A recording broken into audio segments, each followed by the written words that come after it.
नमस्कार प्यारे बच्चों, आप सभी 10वीं क्लास के छात्र छात्राएं ध्यान दें कि आपका जो समास का बिंदु था आपने काफ़ी अच्छे ढंग से पढ़ लिया है और मैम ने नोट्स भेजे तो आपने नोट्स भी कॉपी कर लिए हैं। एक बात कर रहे हैं कि कुछ बच्चों ने अक्सर कुछ समझ में नहीं आया था, तो उसके लिए मैं आपको बता दूं कि देखिए जो अविभाज्य समास है उसका मैंने आपको वीडियो बना के भेज दिया है।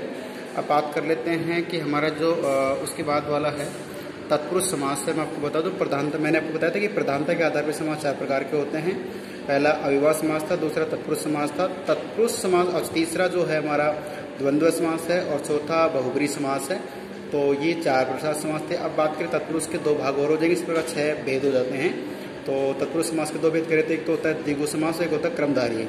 लेकिन मैं आपको पढ़ा चुका हूँ, अविभाज्य समास पढ़ा चुका हूँ, वीडियो आपने देख लिया होगा।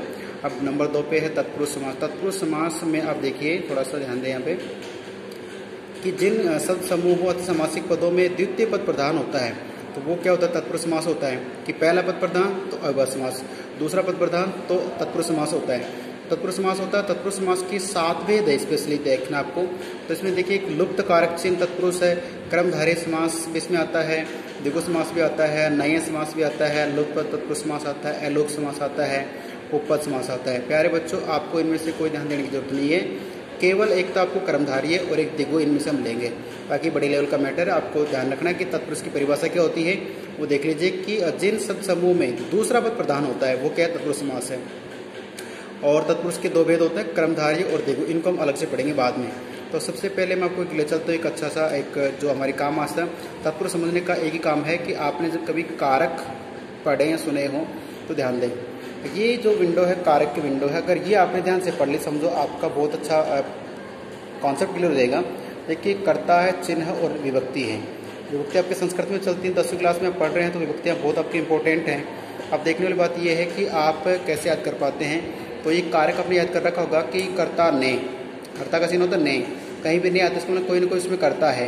कर्ता ने कर्म को करण से और के द्वारा, संपादन संप्रदान के लिए, अपादान अपादान जो पद से दूर हो जाता था से अलग होने के अर्थ में होता है। जैसे मान लो मैं एग्जाम्पल आपको थोड़ा सा बता दी, थोड़ा डिफिकल्ट है इसलिए कि गंगा जो है बात करें कि हिमालय से गंगा निकलती है। तो इसमें आप देखिए कि जो हिमालय पर्वत है वो तो अपनी जगह ही रहता है, लेकिन वहाँ से अलग कौन हो रहा है, गंगा अलग हो रही है।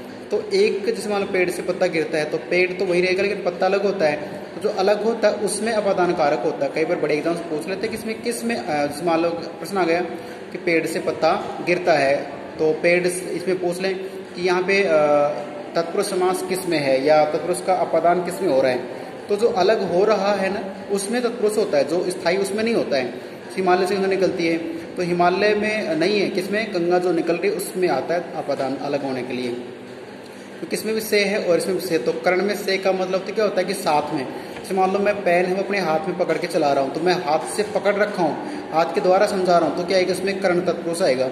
लेकिन कुछ अलग आ जाएगी, मैं चाकू से सेव काटता हूँ तो सेव जो है वो चाकू से कट के अलग हो जाएगी, तो अलग होने के अर्थ में उसमें क्या आ जाएगा, अपादान हो जाएगा। फिर करेंगे संबंध की, तो संबंध का के की 3 का ध्यान रखना है।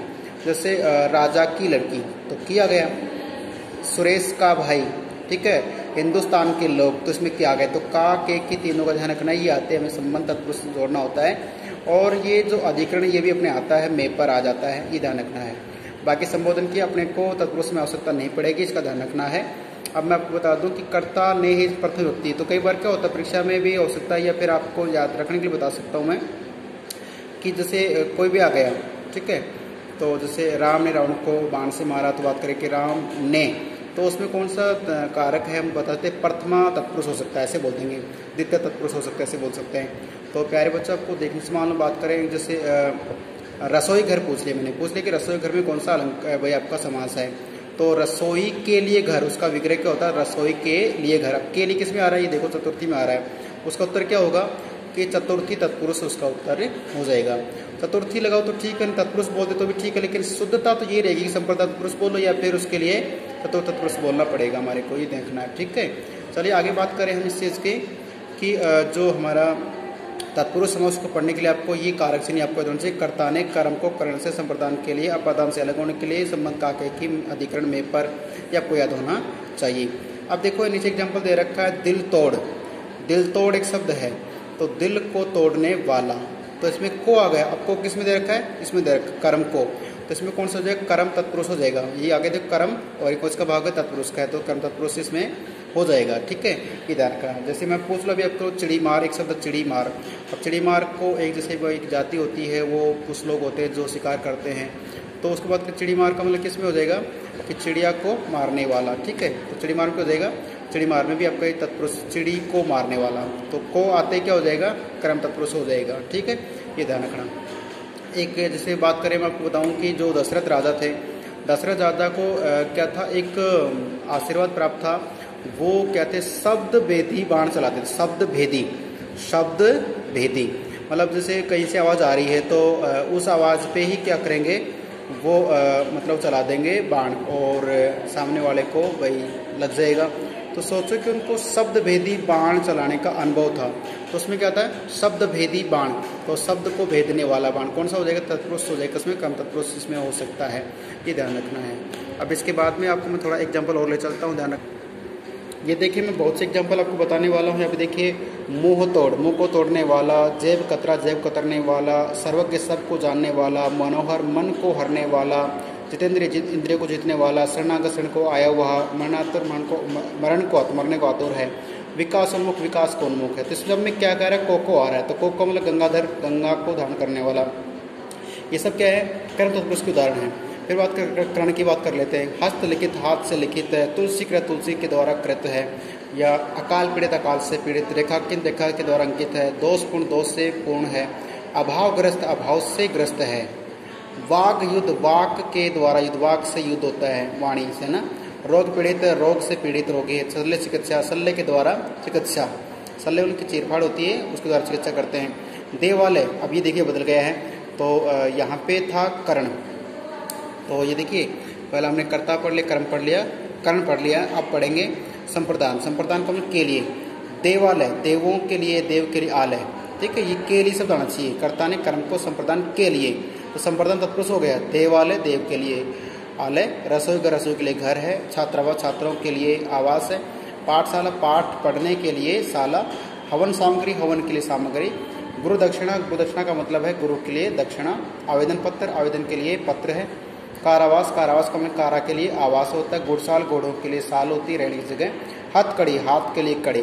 तो अपने ये सारे एग्जाम्पल में के लिए आ रहा है, के लिए आते हम क्या कर लेंगे, इसका मतलब होता है कि यहाँ पे हमारा संप्रदान तत्पुरुष हो रहा है, जैसे कर्ता ने कर्म को संप्रदान के लिए, तो के लिए इसमें आ रहा है। ठीक है, अब प्यारे बच्चों इसके बाद हम अगला देखते हैं कि संप्रदान के बाद क्या हमारा काम आ सकता है। यहाँ देखिएगा आप कि रोग मुक्त, रोग से मुक्त है। तो अब देखिए ये अपना अपादान हो गया। कैसे हो गया अपादान, इसमें देख रहे हैं आप कि इसमें आपको दिख रहा है कि रोग से मुक्त, जो रोग था वो हमसे दूर हो गया, हम थोड़ी दूर है, हम भी दूर हो गए। मान लीजिए पथ भ्रष्ट, पथ से भ्रष्ट, पथ से हम भ्रष्ट हो गए, हमें पढ़ाई का टारगेट लेना था, हमने कुछ और ले लिया है। ठीक है, फिर एक शब्द पद्धति, ये जो शब्द है ये राजनीति यानी कि पॉलिटिकल साइंस का वर्ड है। ये पद से च्युतिन, पद से अलग होना होता है। इसमें हम ले लेते हैं अपादान कारक का सेवानिवृत्ति। सेवानिवृत्ति को सेवा से निवृत्त होना होता है, ध्यान रखना।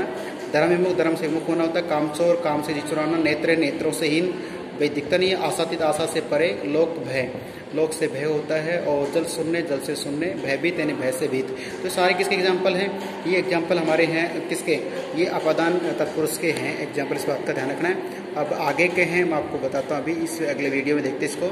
ठीक है, तो अगला वीडियो थोड़ा लंबा हो जाएगा, इसलिए अब आगे देखते इसमें। तब तक के लिए नमस्कार, धन्यवाद।